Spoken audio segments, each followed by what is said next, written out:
Hello guys, it's Flippingmarkets here. Let's see today's trade breakdown. As you can see, price was in a bearish trend until this point.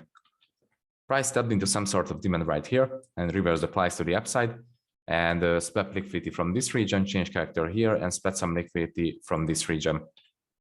Okay, as you can see, we have the last demand zone right here. So this was the last 15-minute zone that created a new high on the 15-minute structure. So this will be the 50-minute flip zone also.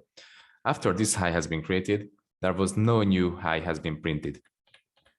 So after this, price started to do a pullback down to this 15-minute demand zone. Price had some reaction on it.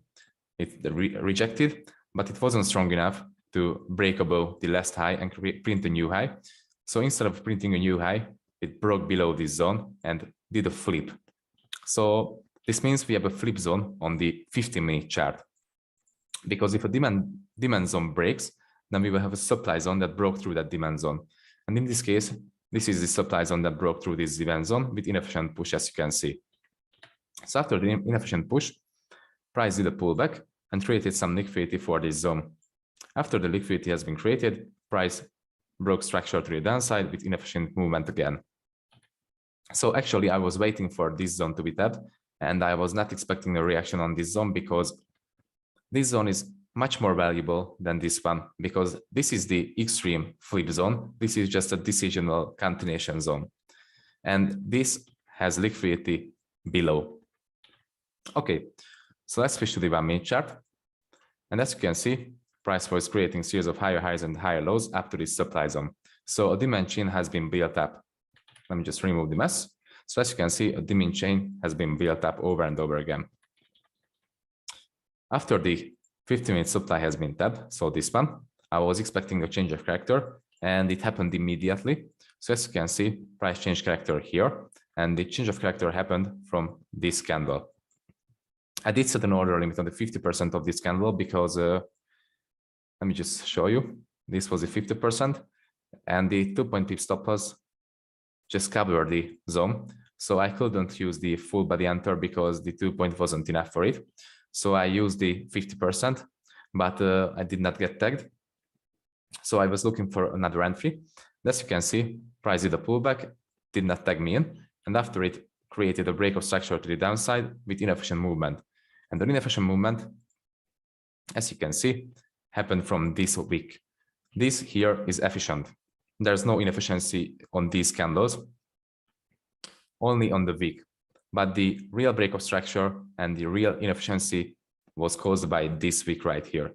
So after I saw the break of structure here, I did set an order limit on the, not the 50% of the candle, but on the wick. So as you can see, I got tagged in and my TP was the less recent unmitigated 5-minute demand, which was this one. So I did target this zone and my TP did hit for 1 to 7 risk reward. And actually after this, price reacted on this demand zone very, very strongly. As you can see, created a lot of inefficiency and actually changed character to the upside. But after the change of character to the upside, it printed this structure and this structure. So this was the last higher low and this higher low has been broken by this wick. So as you can see, let me just zoom in.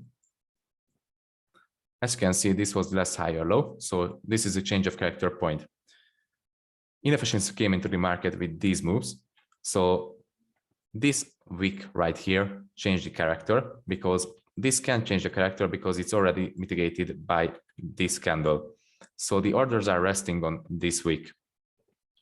After the change of character happened, I saw that liquidity has been built up right here. And I did set an order limit on the 50% of this zone, even after I saw that the break of structure to the downside, because I knew that there was a lot of liquidity and it has to be liquidated. So yeah, I kept my 50% order on this zone. I got tagged in, price just built up more liquidity just below the zone. I got tagged in and actually my TP did hit because my original TP was, maybe this was the 15-minute or 5-minute demand zone, but I saw a reaction on this 1-minute demand zone right here. So I saw a reaction